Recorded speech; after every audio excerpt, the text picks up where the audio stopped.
Brett McKay here, and welcome to another edition of the Art of Manliness podcast. Feelings of burnout and boredom have become prevalent in modern life.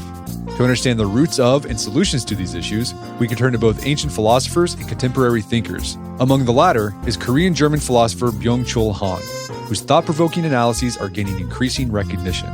If you're not yet familiar with Han's philosophy, Stephen Knepper, a professor at the Virginia Military Institute and the co-author of a new critical introduction to this modern philosopher's work, will take us on a tour of some of Han's key ideas. In the first part of our conversation, Stephen unpacks Han's concept of the burnout society and why so many of us feel tired from participating in what he calls auto-exploitation and positive violence. We then discuss how our burnout society is also a palliative society that tries to avoid suffering at all costs, and how our obsession with health has turned us into a modern version of Nietzsche's last man. We end our discussion with some of Han's ideas for resisting the pitfalls of modernity, including embracing ritual, contemplation, and an openness to the mystery of others. After the show's over, check out our show notes at aom.is/Han.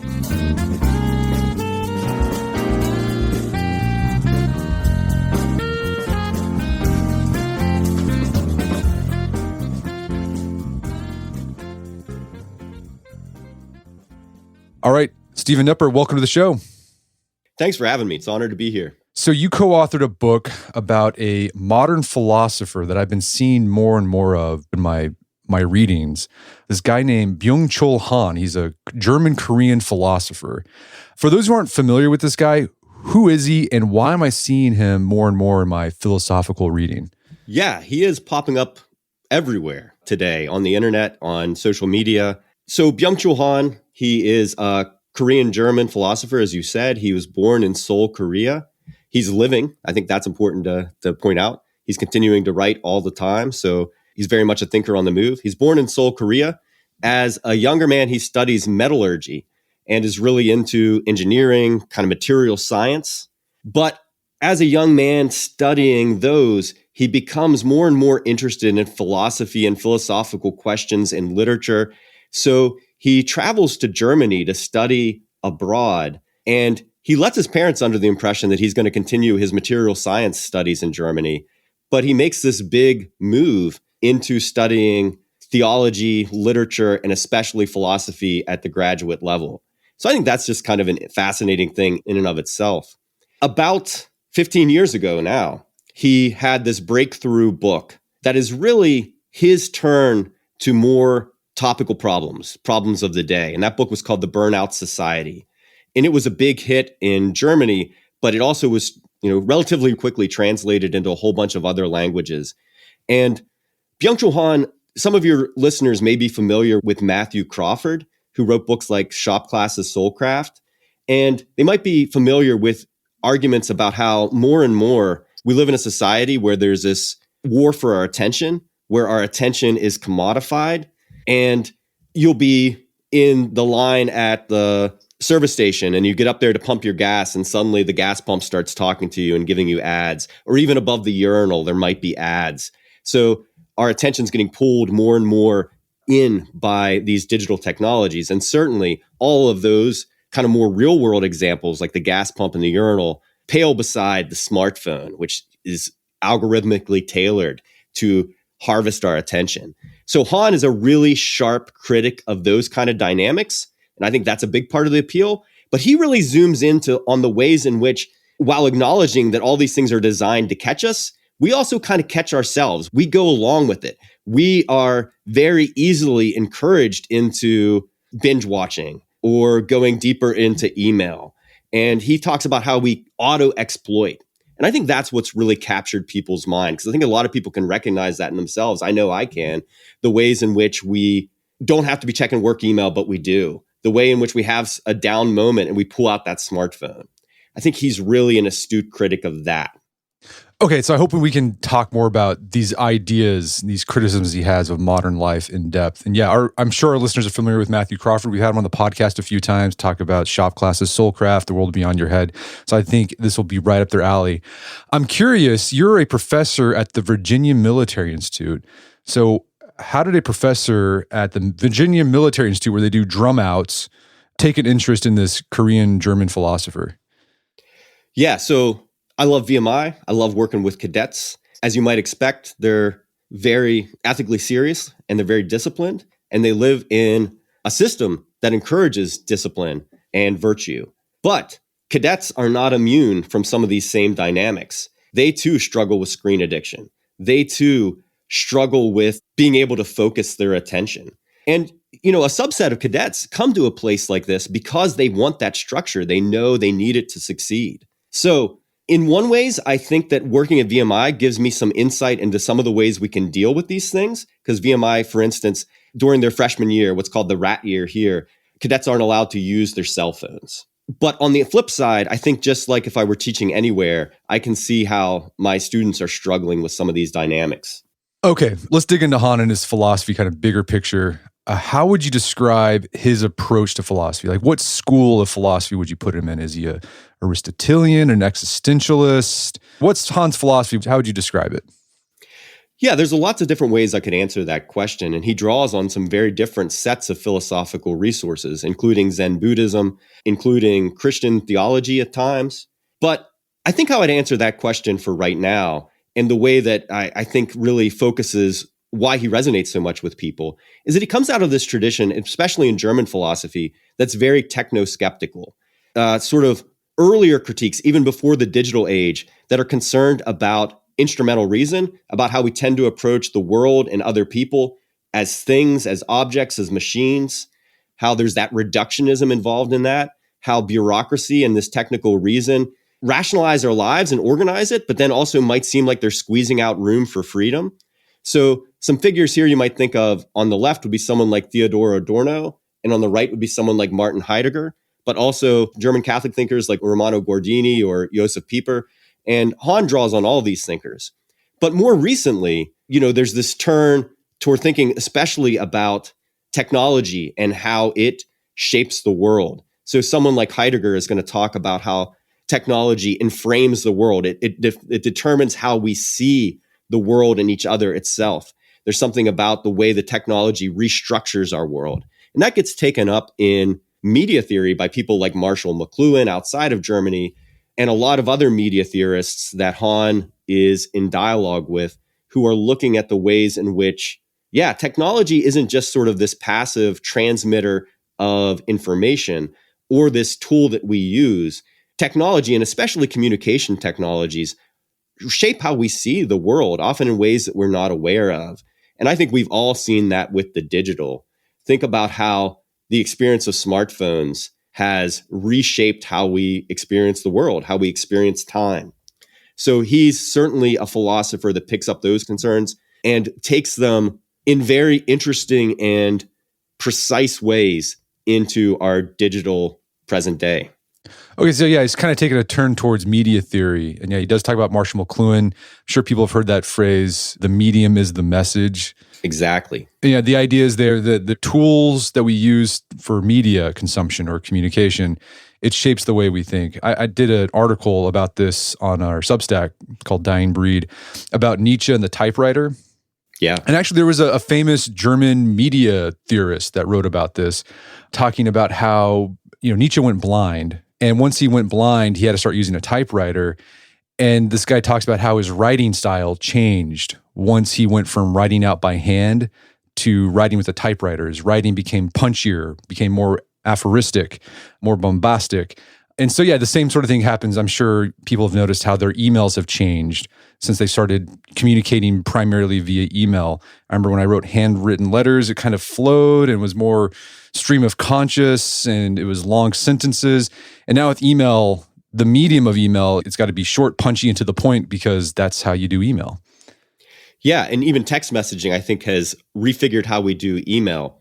But you might think, too, about something like how we've had this move that's ongoing from text to video, and then from video to short videos. Like on Google now, you can search for short videos. And there's lots of research that's emerging about what that's done to our attention span, how TikTok kind of rewires our brain. And I think that's a great example of this dynamic. People aren't aware of how this technology is reshaping how they experience the world, but it's doing it. And Han's part of that tradition that's trying to make that explicit for us. Okay, so Han, he is trying to figure out why modern life can feel just weird, overwhelming, boring. Sometimes you just feel like you're in this rat race and you can't get out of it. It feels fast. So let's dig into this more because I think everyone's listening to that has probably experienced that. Let's talk about that book you'd mentioned that was his breakout book, The Burnout Society. What is his central diagnosis of modern life in that work? Yeah, so he emphasizes in The Burnout Society that when it comes to feeling burnout, which is this new phenomenon that many, many people feel burnout, even though if you look at statistics, at least in the developed world, we have more quote unquote free time than any other generation that came before us. But we often have this feeling of being run ragged, of being burnt out. And he ascribes it to what he calls this achievement culture, where we have this sense of open-ended possibility. There are all these things we could do. So therefore, we try to do as many of them as we can. And we get hooked on these little doses of dopamine, on these little, often quantified metrics of achievement. So this might play out in social media where you're looking for a certain number of friends or a certain number of likes. You post something and then you wait for the notifications to roll in and you get your little hit, but quickly it diminishes and you feel like you need to post something else. And it goes on and on and on. And before you know it, how much time have you spent in that sort of strange little dynamic? It might play out in sort of being a workaholic at the office where you're checking your email even when your boss doesn't expect you to. You're answering emails. You're impatient when other people aren't answering emails outside the usual business hours. It could play out even at the gym, he says, where you become super fixated on numbers and on sort of micromanaging your achievement there. So he sees it playing out in all these different areas. And I think it's particularly interesting how he talks about how it plays out not just in those meritocratic spaces, like being a super high achiever at work, but it infiltrates our entertainment. So you feel like you're just sitting down to watch a video, to relax at evening, and you end up absolutely vegging out on the couch and autoplay binging half a series in one night. This is a pretty common experience now. And certainly the technology itself facilitates it with autoplay. But he sees it too as this sense of, well, we could watch just this next one. It's all there to stream right now. And so we end up doing it. So there's a way in which in pursuing more and more and more, we burn ourselves out. And in all this pursuit of more and more and more, what's missing is a sense of, okay, what's a good, healthy, balanced life looks like? What is a good sense of limits when it comes to these things? The open-ended injunction to achieve doesn't give us any places to rest, doesn't give us a sense of when we've accomplished something, doesn't give us this robust telos to pursue. And of course, who benefits from this? Well, certainly advertisers do, right? On the internet, clicks are money, attention is money. But he's very astute about how we have this, what he calls auto-exploitation. Yeah, let's talk about that. So auto-exploitation, or sometimes it's translated self-exploitation. Yeah. And then he talks about this idea of positive violence. I think they're kind of connected. What does he mean by self-exploitation and positive violence, and how does that connect with this idea of the achievement society? Yeah, what he means by positive violence, and that's a strange little term in some ways. So negative violence would be coercion by outside forces, right? Someone forcing you to do something, someone threatening you so that you do something. Check your email at work at these hours or you'll be fired, right? That would be kind of a negative pressure. Han would say that positive violence is stuff that we do to ourselves. So it's when we, in the pursuit of achievement, we just go and go and go and go and go. That's what he means by positive violence. And he sees this move happening with kind of the dawn of the digital age from what he calls a disciplinary society that's about rules and injunctions and negative discipline. He sees that giving way in a lot of senses to this positive exploitation. More and more, instead of telling us what not to do, powers that be, economic powers, political powers, are going to encourage us to do more. And often it's framed as, this is good for you. Why wouldn't you want to do more? But of course, this just serves some institutions, some companies really, really well, but it can have a big toll on society and on individuals in the society that suffer burnout, fragmentation, feelings of isolation, all these things that can come as negative consequences of the achievement society, according to Han. Okay, this actually reminds me of this idea of positive violence and self-exploitation and achievement society, and how we're doing this to ourselves, trying to improve ourselves because we feel like we should, because we can. Those are potentials that we can pursue. But then they can be used by other people or other businesses or governments for their own ends. We did a podcast a really long time ago about the happiness industry, about these consultants that come into companies and say, hey, we're going to develop a wellness program for your employees where we're going to have meditation sessions, and you can have a nap room. And it sounds like, oh, it's great. It's for the employees. It'll improve morale. But really, it's like, well, we want to do that so we can get more out of our employees. Yeah, precisely. And in the book, The Critical Introduction that I co-authored, we talk about Office Space, right? And if you remember that movie, great movie with Jennifer Aniston's character, where she works at this restaurant where they have to wear these flair, like these buttons all over their uniform, and be really bubbly and excited as they go about their job. And her manager at one point says to her, you're only wearing the minimum allowed amount of flair. Don't you want to wear more? Don't you want to wear more? And it's pitched as, why wouldn't you want to do this? But it's so clearly kind of degrading and coercive underneath the surface. So that's maybe an extreme example, but I think it's a pretty good example of something that was already going on way back when Office Space was produced, but I think has become much more prevalent in the time since then. Yeah, because of the digital technologies, you see social media influencers like, hey, I'm living my best life. And here's what I do. Here's the routine I follow to live my best life. And you can do this too.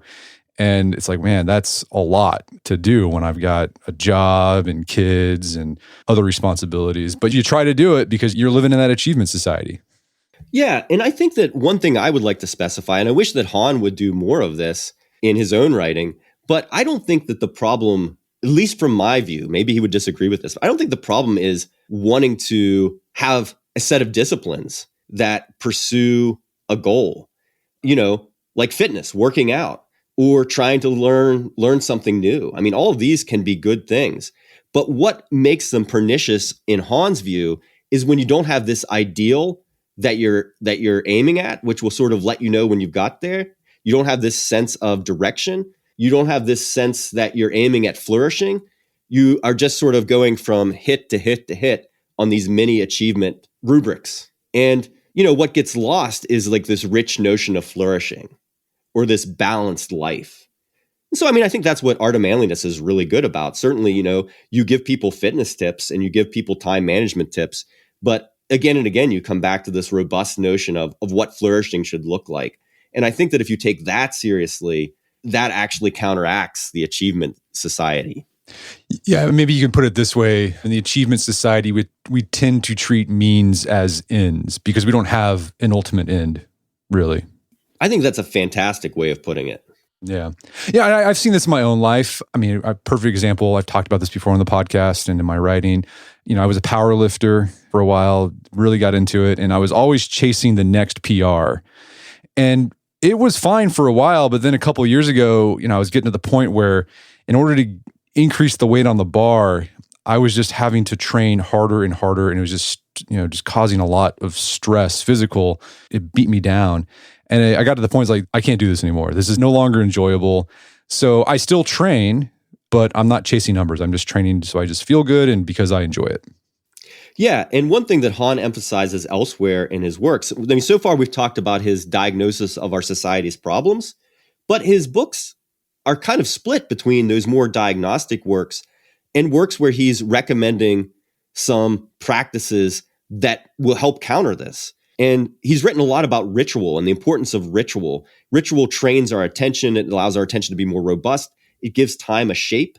And you think about how traditional practices of exercise, we might think about, like, say, martial arts, how there's this ritualistic dimension to it and this communal dimension to it. And I think that's the antidote, right? That's not part of the problem. But there is this tendency for achievement society, if we use Han's terms, to take even good things and kind of twist them away from substantive ends to means, or mini goals that don't provide sort of lasting satisfaction or a sense of closure or pacing, but you just chase one after another after another.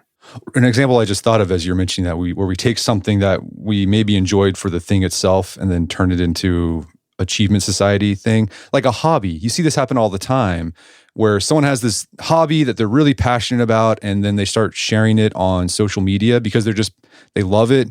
But then it turns into a business for them.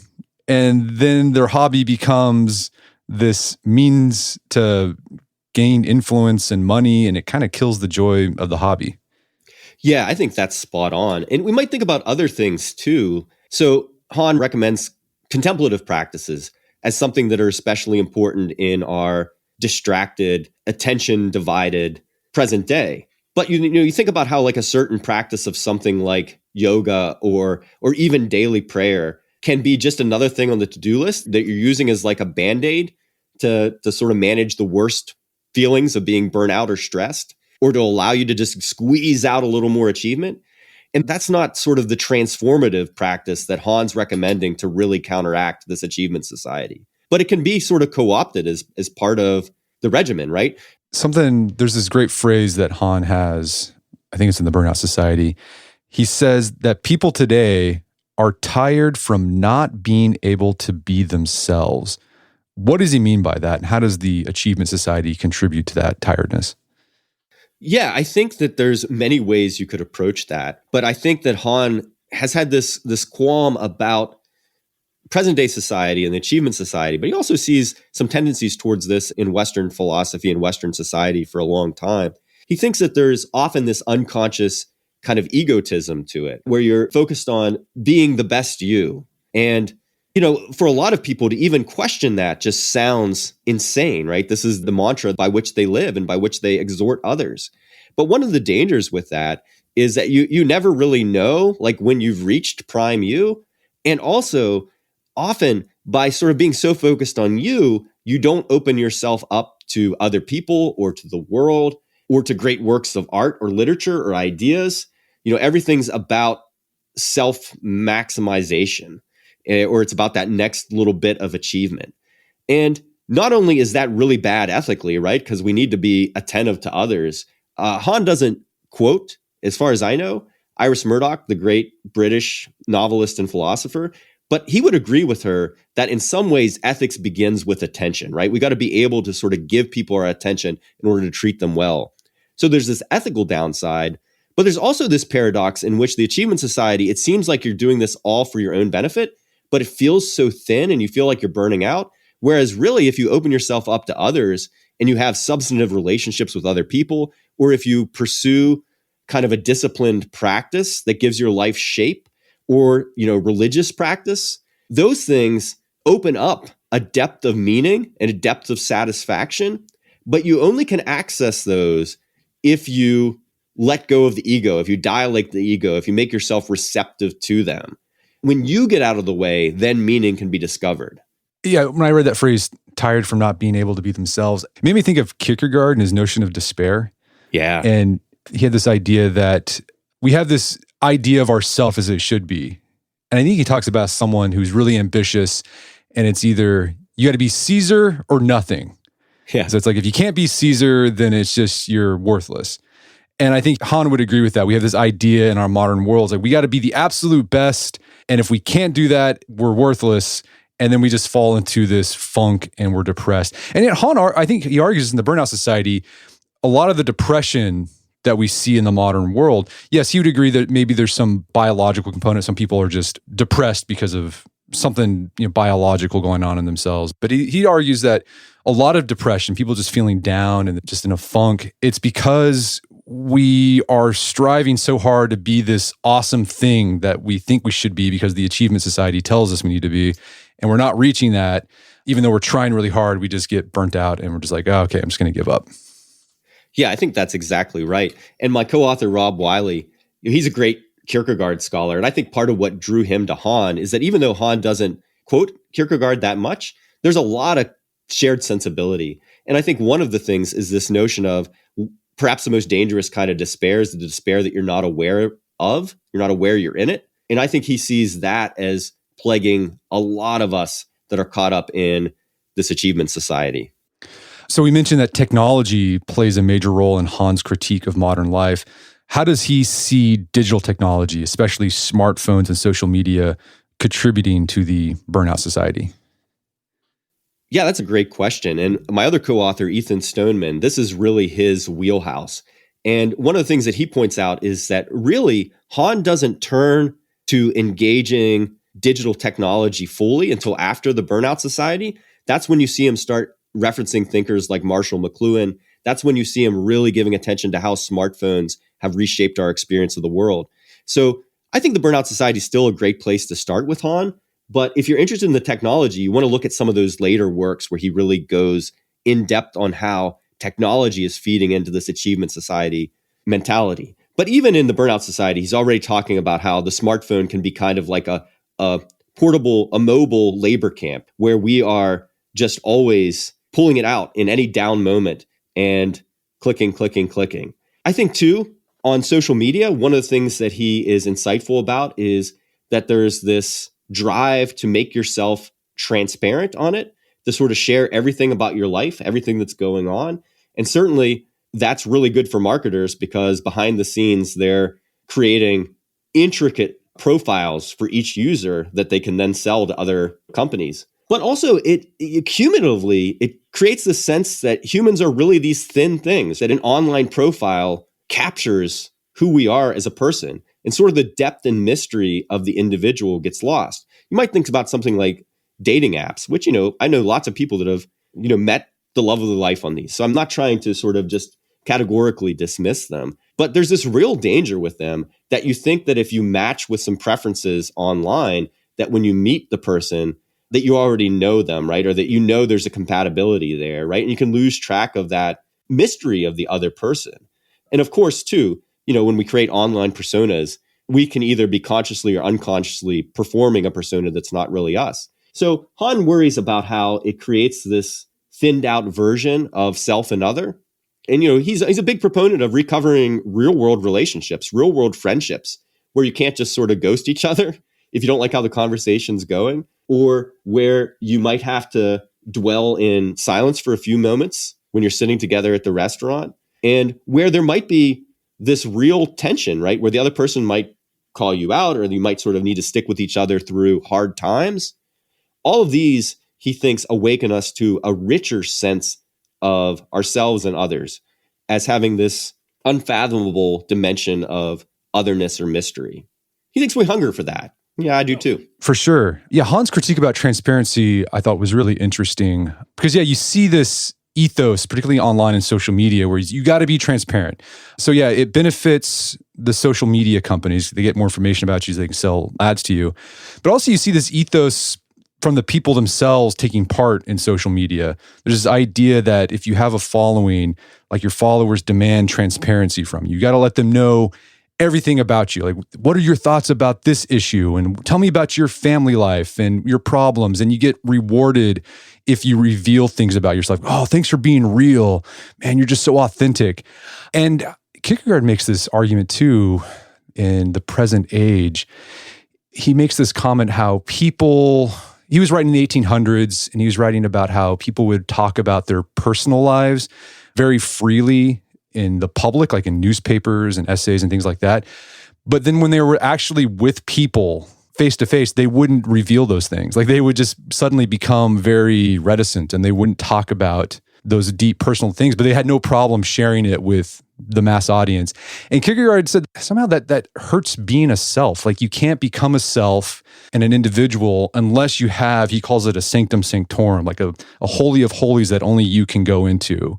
Because if you're just living your life out in public, you're constantly shaping yourself to fit what the public wants. So you can get the followers and the likes, et cetera. Yeah, I think that's spot on.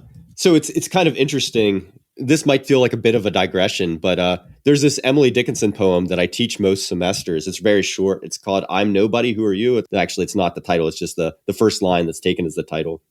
But it goes, I'm nobody. Who are you? Are you nobody too? Then there's a pair of us. Don't tell. They'd advertise, How dreary to be somebody. How public like a frog. To tell one's name the livelong June to an admiring bog. It's a great poem, right? Yeah. And, especially today, students on their own immediately go to social media. But with that idea of transparency in mind, what does the frog do again and again and again? They say their same name over and over. But in this poem, Dickinson suggests that the nobodies that are behind the scenes, that have a sense of privacy, they're the ones that actually have mystery, depth, something interesting and new to say. So I think that poem, like way before we have digital technology, is onto something about how always making yourself transparent kind of thins you out and loses something important. Another thing that Han explores is the role of boredom in modern life. What role does boredom play in Han's critique of modern life? And what does he mean by boredom? Yeah, that's a fantastic question, because there's a couple different types of boredom at play. One type of boredom is this restlessness that we have no patience for whatsoever. So if you're waiting at the bus stop and you have a down moment, probably you're going to feel an itch to pull out of your phone if you're like most people. So we want to fill up every moment with something, and we have no tolerance for that restless boredom. But Han actually is a big advocate of this deeper sense of boredom, profound boredom, where you let go of the restlessness and you sink into the moment and you just open yourself up. And he thinks that kind of state is really important today, because that's the kind of state where new ideas might come from you, or where you might notice stuff around you. Certainly, if you're an artist, that's where inspiration might strike.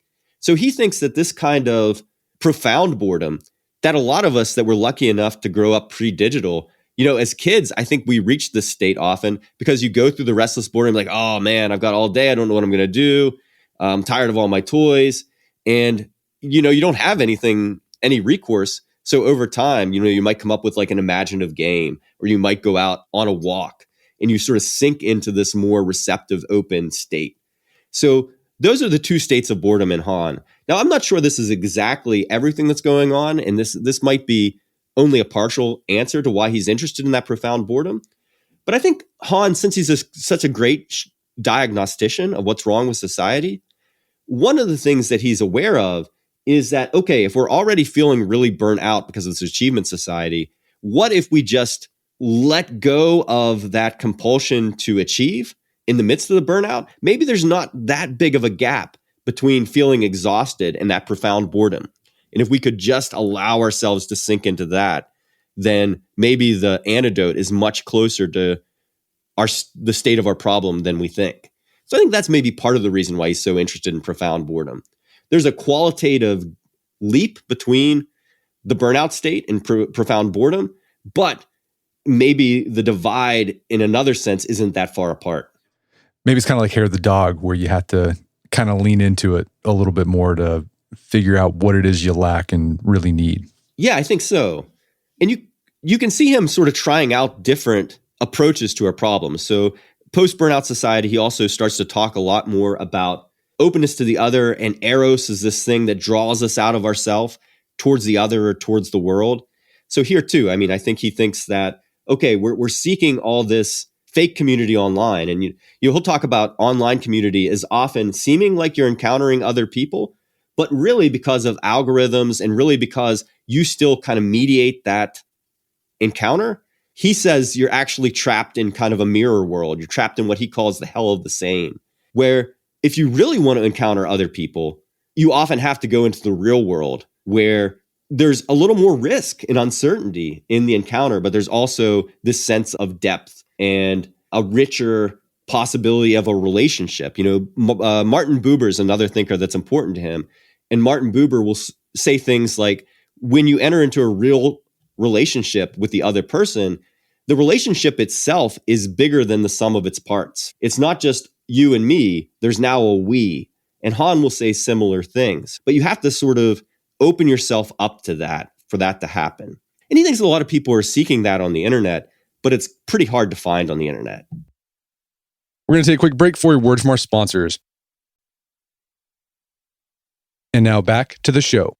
Okay, so we've talked about the burnout society. So we're all feeling kind of burnt out, according to Han, because we live in this achievement society that has this, we call it ethic of self-exploitation or auto-exploitation, where we're pursuing things not because we have to, but it's this idea, well, you could do it, so you need to do it. And we have these tools that allow us to measure ourselves and make progress, but you can never know when you actually reach that best self. And so you just get tired and burnt out, and it can cause boredom too, because some of that stuff that you're constantly doing can just wear you down and it can be boring. I want to talk about another book that he wrote. It's a short one called The Palliative Society. Yeah. This is another critique he makes of modern culture. What does he mean by the Palliative Society? So in this book, his main argument is that there's something seriously out of whack about our relationship to pain as a society. He sees our society as not just an achievement society, but one that tries to avoid pain and suffering at all costs. And of course, Han thinks that in many cases, we want to try to reduce pain and disease. We want to try to reduce pain in all kinds of areas of life. But one of the dangers here is that to be human means that you're going to undergo pain, right? So if we get to the point where we think pain is always a problem to be solved with a technical solution, then what happens when you run to a situation where the pain can't be solved? Maybe someone's dying, and he thinks we're really bad at accompanying people through painful situations. I think that's probably true. But then Han would also say that many areas of life require pain in order to reach a higher level. So you think again about physical fitness, right? This is one of the few areas in our society where I think that you still see some embrace of pain as a necessary step. In order to become a better athlete, you got to train hard, you got to suffer. But Han points out too that in education, he's a philosopher. To be a good philosopher, he says, you've got to confront ideas that challenge your own. You've got to wrestle with difficult ideas that make you uncomfortable. And it's hard work and it's painful. I would say the same is true. I'm a words guy. I'm an English professor through and through. But mathematics at a certain level becomes really tough. And in order to get through it, you've got to be willing to sort of suffer through the hard work to get there. And then maybe most importantly, think about relationships. Think about a good marriage or a good friendship or with kids. Those relationships, there's going to be time when that loved one is suffering and they need you. And it's going to be unpleasant to go through that with them. So any kind of real love entails suffering. And that's ancient wisdom that a lot of people would pay lip service to, but actually our vocabulary and our practices for dealing with that have gotten really thinned out. And he thinks that we basically live in a society that avoids pain.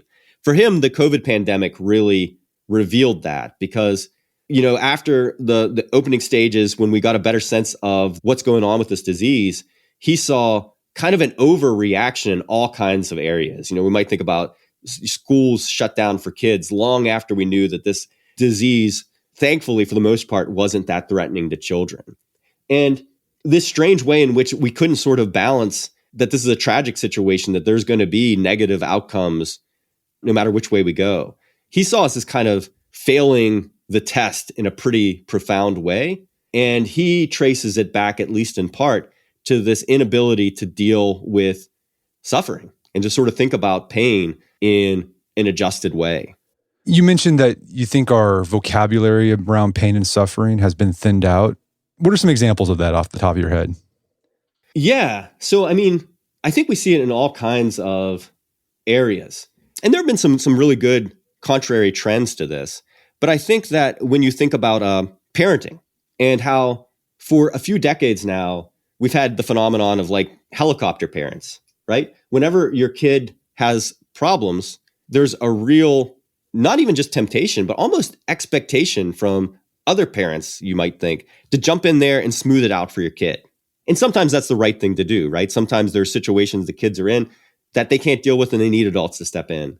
But also there's a way in which if you want your kid to be an adjusted adult, they've got to learn how to suffer through some situations. They've got to grow in toughness and courage. And I think we're pretty poor at that kind of vocabulary. I think too, it's really tough. It's tough for me. And, I'm a religious guy from a tradition that keeps some of these things more alive. But, it's really hard to accompany family members that are in deep sickness and on their way to death. It's hard to know how to talk to them. It's probably always been hard, but I think it's become especially hard in our day where we, tend to close that away in retirement homes and hospitals.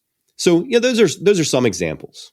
Yeah, another one that came to the top of my head was You saw this a couple of years ago. I think you're seeing a trend away from it, but the idea of trigger warnings in classrooms when you're discussing heavy topics like sexual assault or crime or whatever, like, you got to give a trigger warning to people.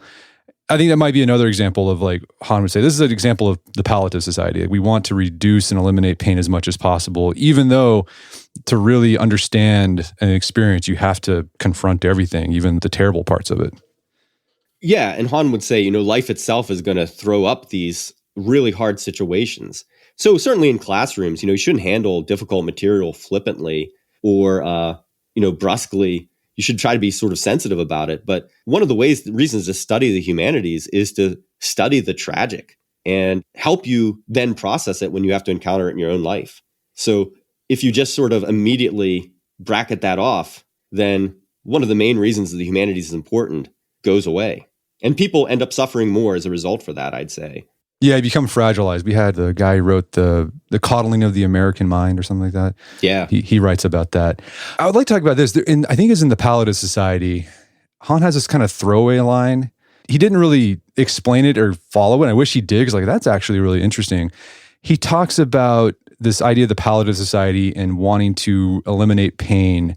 He likens it to the last man from Friedrich Nietzsche's Thus Spoke Zarathustra. And he said that the last man is actually obsessed with their health. Do you know what I'm talking about when he wrote this? Can you flesh that out? Because I think that's really interesting. Yeah. And just a sort of a broader point. I think that one legit frustration that people can have with Han is that since he writes these shorter, extended essay-like books, sometimes there will be these lines that or almost feel like throwaway lines. You're like, I wish he would have just fleshed that out. I think that's a pretty common experience. His relationship to Nietzsche is a really interesting and complex one because, when there's one way of thinking about Nietzsche, and there's certainly abundant textual evidence to think about this, is as this great philosopher of the will and of action. But he brings out a more contemplative side to Nietzsche, and he pulls out these passages that show him emphasizing the importance of contemplation, of being able to have like real repose. So that's an interesting thing. But yeah, I think that he thinks that the last man is obsessed with health and obsessed with their own happiness in such a way that it has that unconscious egotism about it, and also becomes very fragile and can't face up to the tragic side of life, the suffering of life, and the suffering of others. Yeah, when I read that, it made me think of, we live in this world of like wellness culture where we have all these devices and supplements we can take. And there's this talk about we got to, extend our lifespan. And I'm thinking, like, why? Like, what are we doing with that? I mean, health is important. I'm not trying to dismiss health, but it seems like we've made health an end rather than a means to a higher telos. I think that's exactly correct. And yeah, I don't think the problem is that you want to be healthy or that you want to reduce suffering from disease or unjust circumstances or things like that. I think that's all to the good and important. But I do think that one danger of sort of fetishizing health too much is that any risk becomes unacceptable, or any difficulty becomes something to avoid. And that just really thins out life, because so many of the things that make life most meaningful. And I think, too, it's important, to make that distinction between kind of pleasantness and meaning. Often deep meaning, you think about like a Buddhist monk or a saint, deeply meaningful life, but one that's full of asceticism and, challenge. So we've been talking about some of Han's critiques and sort of diagnoses of modern life. And that's what he's most famous for. He's a diagnostician. But as you said, we've been talking about throughout the conversation, he does offer some potential antidotes to this feeling of burnout, this feeling of boredom, this feeling of flatness in modern life. And one of those things you mentioned was this idea of eros, and that we need to return to this idea of eros. I think a lot of people, lay people, when they hear the word eros, they think, oh, sex. But that's not what Han means. What does Han mean by eros, and how can that help us out of the burnout society? Yeah, so his notion of eros goes back to Plato, but I think he definitely puts his own spin on it. But it's this notion of eros is this desire that draws us out of ourself towards some other good. So he would distinguish that from the kind of lower level base desire gratification that often the internet trades on, right? You want to get those likes, or if we want to talk about sex, pornography, literally masturbatory interaction with the internet. Whereas real eros, you're drawn outside of yourself towards the other. And when you really encounter another person or you encounter the world, you realize that it's bigger than your project. It doesn't exist just for you. You discover this depth and richness and mystery. And so, when it comes to erotic relationships, sexual relationships of erotic love, he'd say that, there's a big difference between that transactional kind of pornographic interaction and one where you're attracted to the other person as a three-dimensional person and as a mystery. But, he would also use eros broadly as, well, we're, attracted to the beauties of the world, or we're drawn out of ourselves into friendship. So it's much, much bigger than sex, for sure. All right, so eros takes us out of ourselves. So this kind of goes back to Matthew Crawford's idea of the world beyond your head. If you really want to become a self, you have to get outside of yourself. And for Crawford, he talks a lot about the role craft can play in drawing you out of yourself, kind of get out of this morbid self-consciousness. But that can also happen through relationships, can come from looking at art, can come from spending time in nature. And another concept related to eros that I thought was really interesting from Han was that if we want to open ourselves to those erotic encounters where we're drawn out of ourselves, we have to have this stance of friendliness to the world. I really like this idea. What does he mean by friendliness? So this is an idea that runs from his thinking from the very early untranslated works in German right through his most recent work. And what he means by friendliness is kind of this attentive openness to the world and to other people. So sometimes he'll use this language, especially when he's drawing resources from Zen Buddhism. He'll talk about becoming a guest house to the world, where you're just kind of open to the world. And he sees this as a friendly stance. I think he's really good at drawing attention to all these ways that when we're in our phone, we're literally closed off from other people in the world. Or when we're all up in our head, again, coming back to Matthew Crawford, you can be walking down the street and maybe you're not looking at your phone, maybe you don't have headphones on, but you're so wrapped up in your head, you're not aware of anything that's going around you or aware of anyone around you. So to have this friendly disposition towards the world is this stance of openness. Yeah, this made me think of Hartmut Rosa. Yeah. He's on my mind because we've talked about him on the podcast before, but I also did another article for my Substack, Dying Breed, about his idea of resonance. And he had this idea of resonance being like you're open to the world or the outside world talking to you, and it kind of transforms you. And he makes the case that we have a hard time feeling that sense of resonance because we see the world as just aggression points, right? There's things we got to do. So the example I gave, when I'm in my house, I'm constantly looking around like, all right, we need to fix that thing. This thing needs to be painted. We need to declutter that. I'm hardly ever just thinking, I'm just going to be in my home and just enjoy my home. We can even see other people as aggression points, things we got to do things with. Like, what can this person do for me? Or if someone's having a hard time and they open up to you, we think like, well, okay, I got a lot to do. What can I do just to get through this as quickly as possible so I can get on with my life? So we're like, oh, they're there. Okay, you'll be all right. And then we just, send the person on their way. And Rosa would say like, no, you have to actually kind of have a stance where you're open to like, okay, just let this person who's saying they're sad, just be there with them. You don't have to fix anything.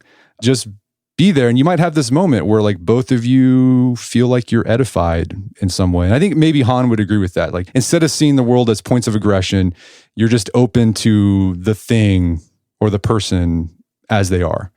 Yeah, I think that's exactly right. And Rose is a thinker that's become much more important to me too, or that I should say that I've just discovered more fully, even after writing this book, even though Rosa, gets cited in here. And I think that, as you suggest, Rosa and Han are approaching some similar things from, somewhat different angles. And I think that's useful because, just like anything, if you look at it from one angle and then look at it from another angle, you're going to get a richer picture. But I think Rosa, he has this great insight that as moderns, we really like control. We want to eliminate as much contingency or risk from our lives as possible. We want more and more things to be under our control. And there's something that's, understandable about that. But there's a real danger when it becomes as exaggerated as it has become for us, in that to have a really rich relationship with something, to have a true relationship that has a back and forth, right? A resonant relationship, as Rosa would say, then you've got to relinquish control. In order to have that sense of a meaningful relationship with a friend, you can't be all about controlling everything about the friendship and manipulating it, or that's just going to be a disaster in addition to being unethical to the friend. But also, we have this deep hunger to connect with nature, but at the same time, we struggle to operate on any level other than, controlling it. So Rosa thinks that we have to let go of this modern urge for control in order to see problems and fix them, in order to open up these richer spaces, these resonant spaces. In your example of someone that's suffering, you don't always need to fix the problem, you just need to be with them. That's a good example of that. Does Han offer any sort of practical, maybe Han would be like, you can't reduce my philosophy to like a list of things to do, because he's like, that's kind of counter to what I want to say. But are there like some practical ways people can start countering this burnout society, this feeling of tiredness for just the everyday person who's got jobs, families, and phones that never stop pinging us? Yeah, I think so. And I think there are actually a lot of different practicalities and possibilities that he offers throughout his works. I think that he would bristle against the idea that he's some kind of high theory self-help, in part because he's challenging you to not just sort of make these small adjustments in order to achieve better in the achievement society. He's calling for these more radical transformations, and he thinks that's where you'll find deeper solutions. And certainly, too, he'd like to see some more widespread changes in society to cultivate these things. But that said, one of the things I love about Han is that, he writes like editorials about the problems that teenagers in schools are facing in Germany. And one of the reasons he writes these short books is that he really does want to speak to non-academics about their problems. And I think that's another reason why he's become so popular. So some of these possible remedies to achievement, to burnout, I think one is just cultivating that sense of openness. When you're at the bus stop or you're walking down the street or whatever, and you have this urge, or there's a lull in the conversation and you have this temptation to pull out the phone, don't pull it out. And if you really struggle with those things, Han doesn't say this, but I think it's a corollary of his positions. Go with a dumb phone or leave the phone at home. I think too, he has like long sections about how to be a good listener in his book, The Expulsion of the Other. I think too, things like, okay, maybe you got a friend that's going through a hard time. Put yourself in that situation where you're accompanying them through it. So these are all some things that come through. One we haven't touched on much that I'll add is that Han talks a lot about ritual, and certainly talks about religious ritual, and how one of the advantages of that is that it gives time a shape. So every day isn't just the same empty box in which you fill it up with achievement, but you have things like the Sabbath, or you have festivals that give time a shape. And even if you're not religious, you can try to recover a more variegated sense of time. So those are some practical possibilities. Yeah, he talks about meditation could potentially be one, but like he said, well, don't use a meditation app where it tracks your streak of how many days in a row you've meditated. You're in achievement society mode if you do that, but just take a few minutes where you just sit there and contemplate something. I think looking at art, going to a museum just to stare at something for half an hour, that could do it. Being out in nature can be another source of that as well. Learn how to tolerate silence. Learn how to be alone and not on technology, and just be and observe. How has engaging with Han's work changed the way you live personally? Yeah, so I'm certainly someone that struggles with screens. And I have my periods where I do really well with it and others that I don't do so well. So I think that studying Han is for me too. It's become a way of trying to get a better grasp of some of these things in my own life. And I can remember times like, it'll be a beautiful evening and my kids are in at ballet practice and I'm outside here in the Blue Ridge Mountains, which are absolutely gorgeous. And there's this great sunset and I'm on my phone, like doing what? that was one of the moments that just got to me. And it's like, yeah, this is bad. Changes need to be made. Changes need to be made for the sake of other people in my life, but also for my own sake and having this richer experience of the world. So Han's been a really important philosopher to me. And I probably got into him in some ways via Matthew Crawford. I knew Crawford's work first. That really spoke to me. And I could see Han picking up on some similar themes. Yeah, I think that's interesting. Han started off in metalwork, and then he became a philosopher. And Crawford, he's like a motorcycle guy, motorcycle mechanic, and then he went to philosophy. So yeah, they're similar in that way. If someone wanted to dive into Han's philosophy for the first time, where should they begin? Yeah, so the Burnout Society still is a pretty good place to begin. But I think some of these more recent works are great entry points too. I wouldn't be surprised if many Art of Manliness listeners liked the Palliative Society. I think that's a good book. Another recent one called Vita Contemplativa, which focuses on contemplation as an antidote to burnout. I think that's another good place to start. And certainly, I'd put in a plug for our critical introduction. Han's written over 30 books, and some of those aren't even translated into English yet. So what our critical introduction tries to do is give some through lines across Han's body of work, situate him in among some other thinkers, show how he speaks to contemporary problems, both in the ones that he addresses in his book and some others that we identify. So it's an academic book, but it's one that's definitely pitched at the general reader with a little bit of background in philosophy should be able to navigate. Well, Stephen, this has been a great conversation. Besides your book that listeners can find on Amazon, is there some place they can go to learn more about your work in general? Yeah, so I'm working on an author website, but I don't have that up yet. But two places they might go. One is I edit this online poetry journal, New Verse Review, which has kind of an eclectic focus. So it touches on some of these questions about attention and contemplation for sure. But then the other place that you might look is I've written a few pieces for the Lamp magazine that touches on similar themes, including I have an overview of Han that I wrote for that magazine. So if you go there and just search my pieces, that's another, I think, good place. Great. Yeah, we'll link to those in the show notes. Well, Stephen Knepper, thanks for your time. It's been a pleasure. Thank you very much. It's an honor. My guest today was Stephen Knepper. He's the co-author of a critical introduction of Byung-Chul Han. It's available on Amazon.com. You can check out our show notes at aom.is/Han, where you find links to resources we delve deeper into this topic.